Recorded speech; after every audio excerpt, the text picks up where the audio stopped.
Thomas's heart was beating fast as he entered the orphanage.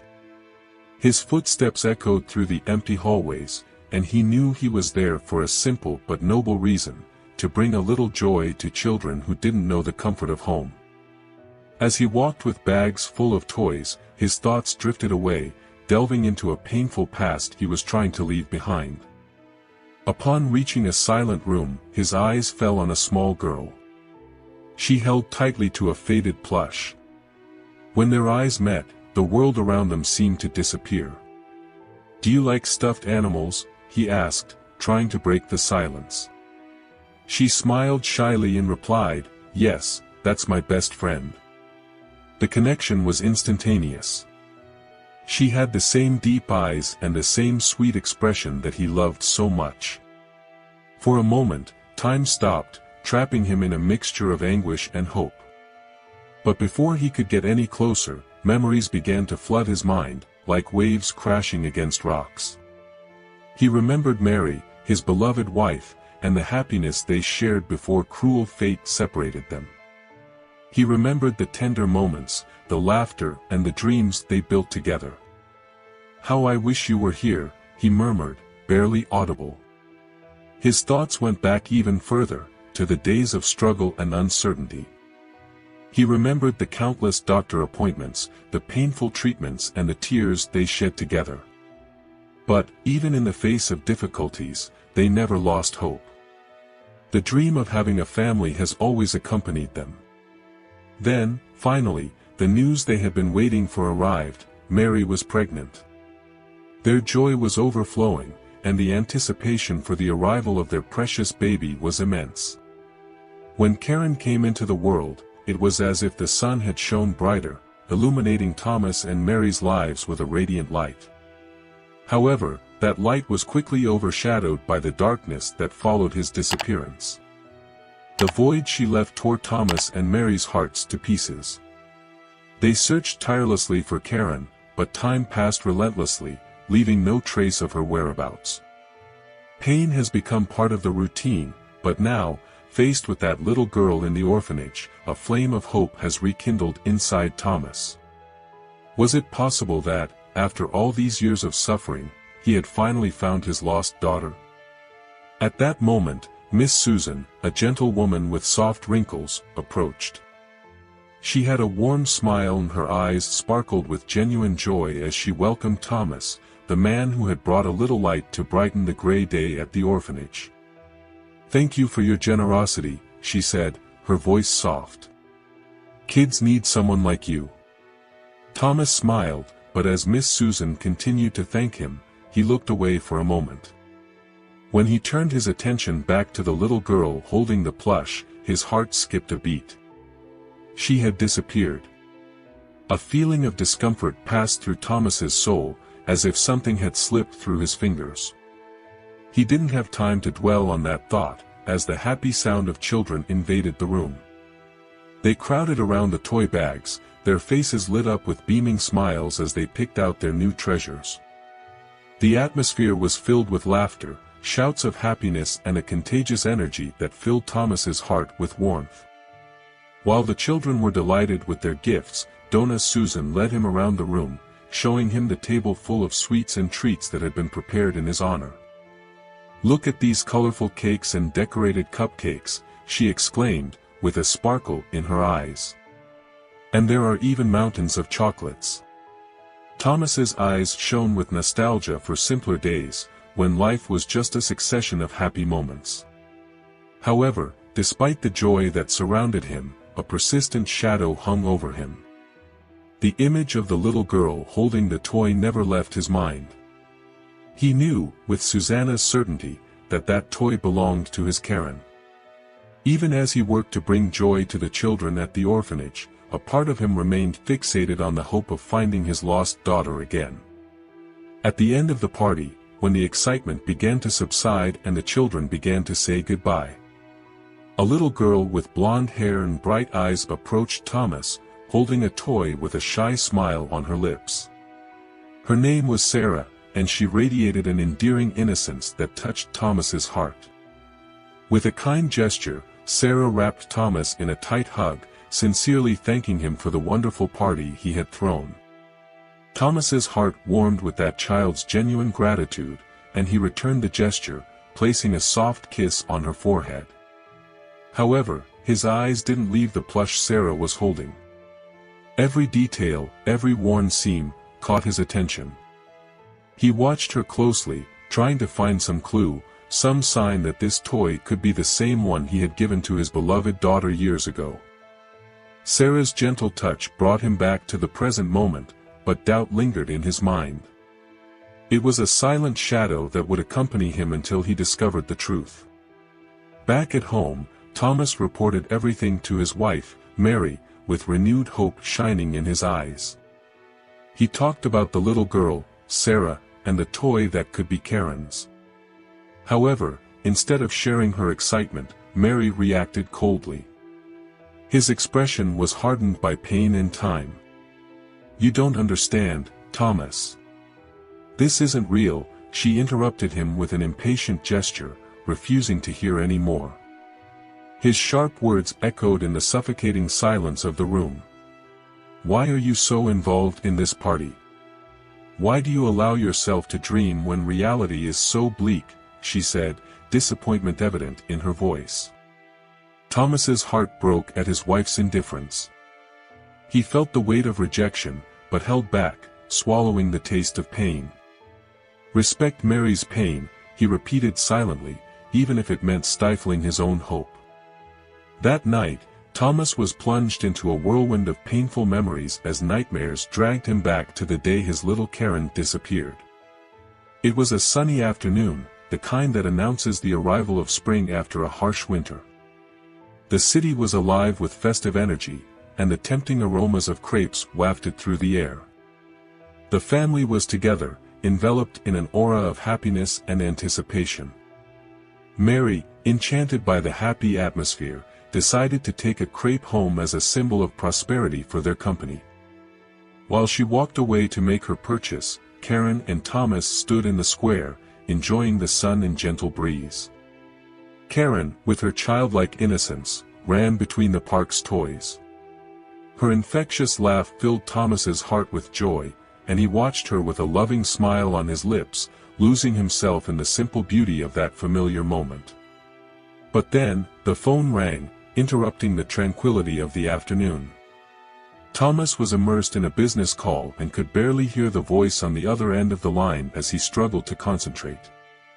When he finally hung up, a shiver of panic ran down his spine. He realized he hadn't seen Karen in a while. His heart hammered in his chest as he frantically searched the crowd for his daughter's familiar gaze. So when Mary returned, crepe in hand, her question about Karen hit him like a bolt of lightning. With a trembling voice, he replied that the little girl was in the park, on the slide. But as she looked at the empty place where Karen should have been, the world around her seemed to fall apart. Desperation took over him, and his body shook with anguish as he ran from side to side, shouting the name of his lost daughter. And so, the nightmare began, leaving deep scars that would never disappear. A month had passed since Thomas's visit to the orphanage, but the image of that little girl holding the plush still haunted his thoughts. He couldn't shake the doubt that consumed his heart. How could that child have a toy that belonged to his daughter? The police had never found any leads on Karen, and the lack of news eroded her spirit. The coldness of Mary, his wife, who seemed to have accepted Karen's loss as a permanent grief, only intensified his own pain. Thomas refused to believe his daughter was dead. He kept hoping to find her alive and decided to return to the orphanage, this time with the excuse of taking notebooks and children's books for the children. Known for his generosity, he was warmly welcomed by Donna Susan, who left him free to explore the place. However, Thomas had a different purpose in mind. He needed to find that little girl again, find out where she was and talk to her.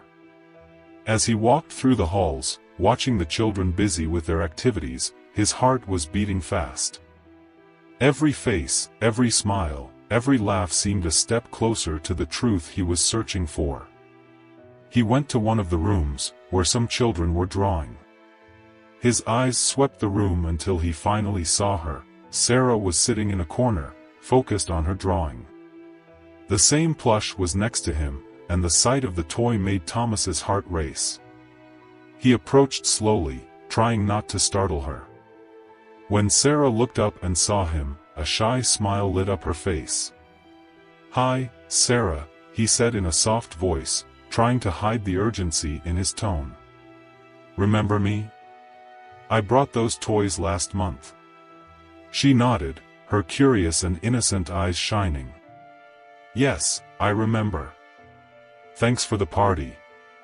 Thomas smiled, feeling a twinge of emotion. "I wanted to ask about your plushie. Do you like it very much?" Sarah clutched the toy to her chest, her smile widening. "Yes, it's my favorite. Can you tell me where you got it?" The question came out almost like a whisper, but he knew the answer could change everything. Sarah thought for a moment, her small eyes narrowing in concentration. "I've had it since I got here. A girl gave it to me and said it was special." Thomas's heart almost stopped. He needed to know more. "Do you remember this girl's name?" Before Sarah could respond, Miss Susan appeared at the door, calling the children for a snack. Thomas felt time slipping through his fingers, but he knew he couldn't be hasty. "Thank you, Sarah. You're very kind," he said, gently stroking her head before walking away. Thomas's mind was buzzing with questions as he left the orphanage. He had found a clue, albeit a small one, and he knew he would not rest until he discovered the whole truth about his daughter and that mysterious plush. Before we continue, I need to tell you something amazing. Do you want to attract a lot of money into your life? Learn how to do it with the secret content that I will leave in the first pinned comment, and start transforming your financial life. Let's continue. Confirmation that the plush could be Karen's flooded Thomas with a mixture of hope and despair. For 10 years, he had searched for his daughter, like a little girl lost in memories of a distant past. Now, he needed to adjust his search for a young teenager with renewed determination. Having decided, he returned to the orphanage, ready to share everything with Donna Susan and seek her help. When he arrived, he was received with the same hospitality as always, but there was a weight in his heart that he could not ignore. Miss Susan guided him to her office, a welcoming space filled with children's books and toys. "Thomas, it's great to see you again. How can I help you today?" asked Donna Susan, noticing the seriousness on his face. Thomas took a deep breath before starting. "Miss Susan, I need to share something very personal. My daughter, Karen, disappeared 10 years ago. On my last visit here, I saw a little girl, Sarah, with a stuffed animal that belonged to Karen. I'm sure of it." Miss Susan's eyes widened, and surprise was evident in her expression.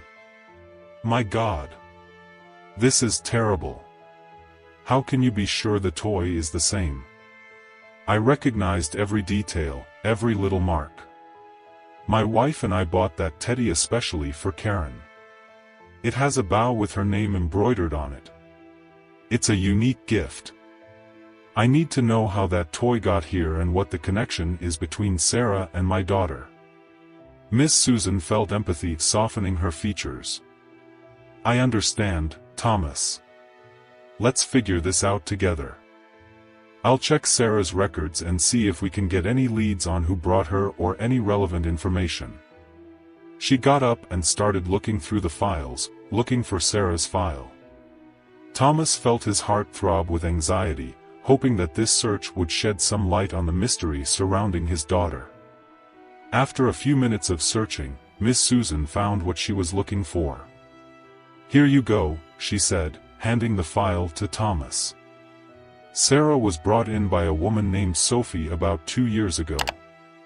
We don't have many details about Sophie, just that she claimed to have found Sarah alone and helpless. "Sophie," Thomas repeated, trying to remember if that name was familiar. "I need to talk to Sarah again." Maybe she remembers something else about Sophie or how she found the teddy bear. Miss Susan nodded. Sure, I'll call her. Let's see what else we can find out. Moments later, Sarah entered the office, her gaze curious and a little apprehensive when she saw the seriousness of the adults. Hi, Sarah, Thomas began, offering a reassuring smile. We need to talk a little more about your teddy bear. Do you remember anything else about the girl who gave you it? Sophie, is that her name? Sarah thought for a moment, her eyes fixed on the teddy bear she was holding. It was her. She fed me and took care of me. She told me the teddy bear was special, but she didn't tell me who it belonged to. Thomas felt a mixture of frustration and hope. At least now he had a name and a direct connection. Thank you so much, Sarah. You were very brave. After Sarah left, Thomas turned to Miss Susan. I have to find this Sophie. She's the key to finding out where Karen is. Miss Susan agreed. We will use every resource we have to find her. We will not give up until you have answers.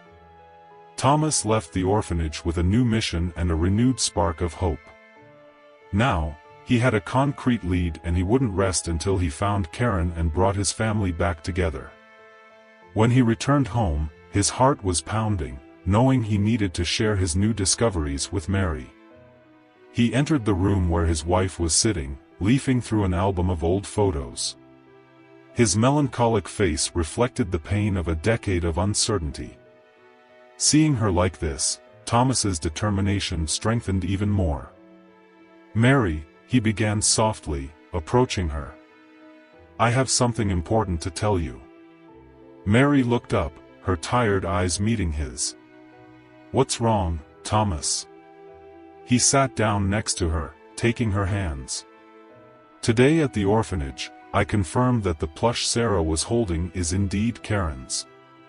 Miss Susan and I discovered that a woman named Sophie brought Sarah to the orphanage 2 years ago.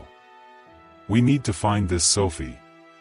Mary, who initially seemed skeptical, began to cry, tears silently streaming down her face. Do you think this can lead us to our daughter? Thomas nodded, his eyes shining with renewed hope. Yes, Mary. We have a real chance of finding Karen. With hearts intertwined by hope, Thomas and Mary began their tireless search for Sophie. They searched records, spoke to people nearby, and followed every available lead. The weeks passed in a marathon of investigations and interviews, until finally a name and an address led them to a modest pastry shop in the city center.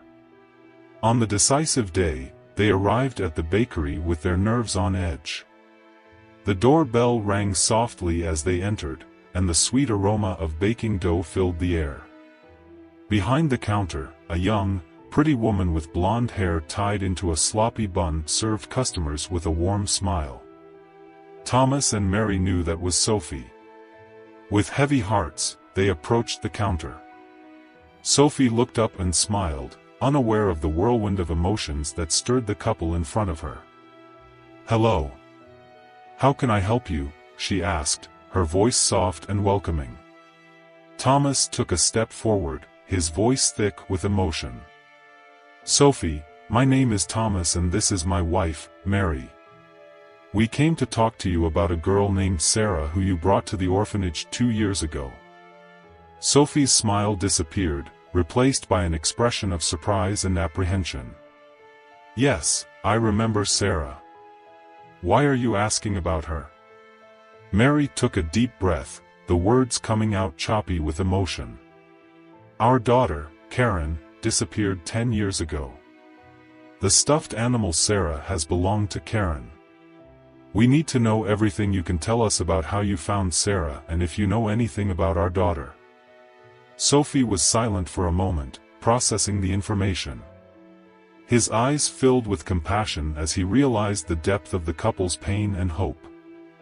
I found Sarah wandering alone in a park.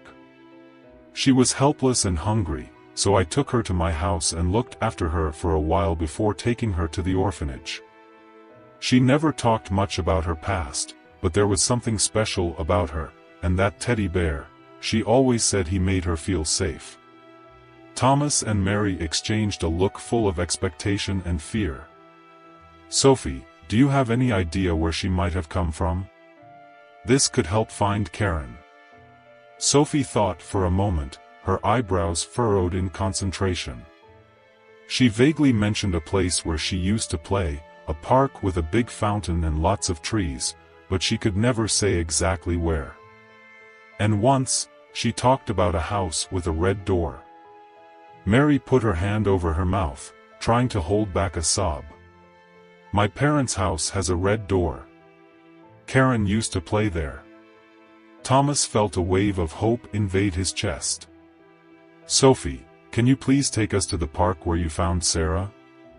Sophie, visibly moved by the situation, nodded. Sure, I can.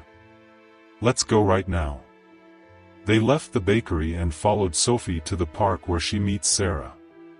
Upon arrival, Thomas and Mary began exploring the site with renewed determination.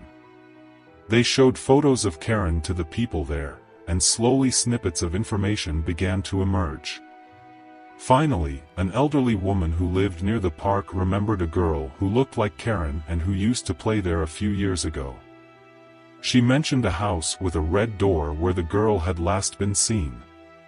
With their hearts racing, Thomas and Mary followed the clue to the aforementioned house.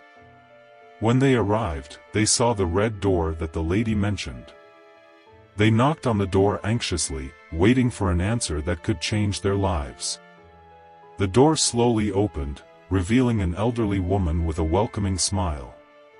"Can I help you?" Mary, her voice cracking with emotion, asked, "Please, we are looking for our daughter, Karen. Have you seen a girl matching this description?" The woman looked at the photo and her face lit up.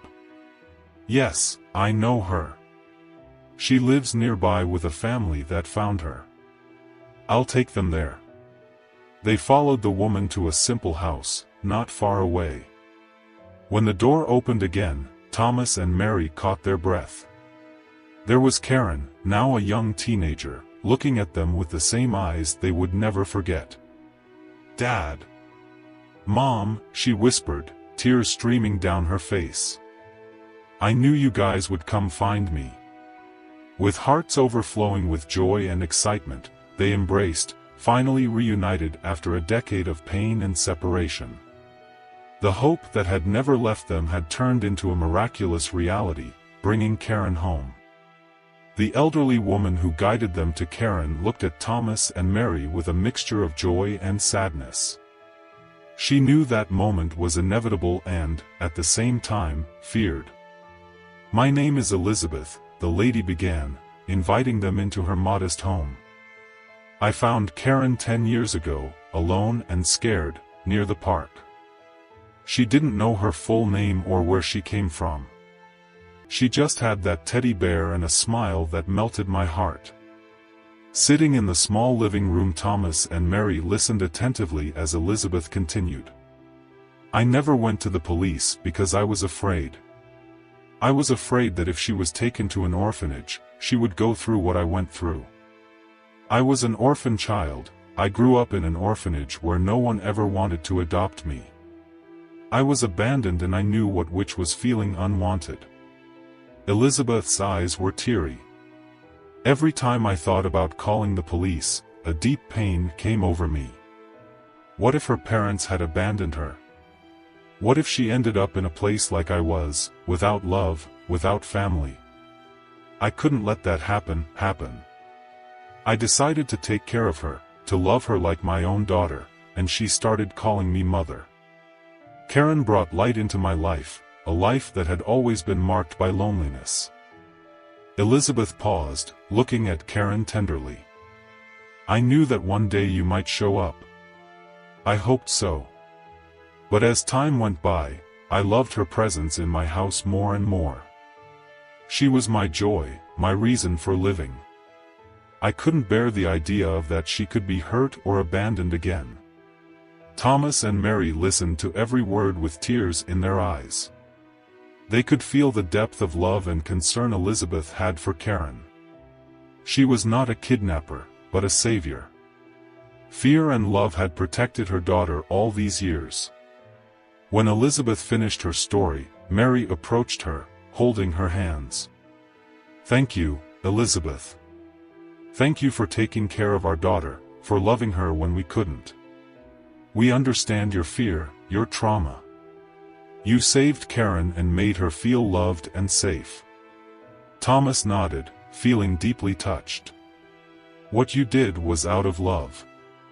We understand that your fear was that Karen would be abandoned again.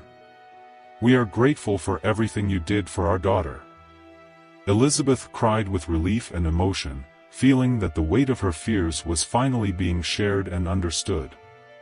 Karen, now reunited with her biological parents, hugged Elizabeth, calling her mother once again. This small action recognized the unconditional love he had always received. The house, which was once a refuge for a lost girl and a lonely woman, now became a symbol of love, compassion, and the strength of hope. Together, Thomas, Mary, Karen and Elizabeth have found a new form of family, united by destiny and a love that transcends time and circumstance. The walls of that house, once marked by loneliness, now echoed laughter and promises of a bright future. Their journey had been filled with pain and challenges, but in that moment, they realized that love could heal deep wounds and create unbreakable bonds. With their hearts intertwined, they were ready to face whatever life had in store for them, together, like a true family. That was today's story. If you liked it, then leave a like, subscribe to our channel and activate the notification bell. A big hug and see you next time.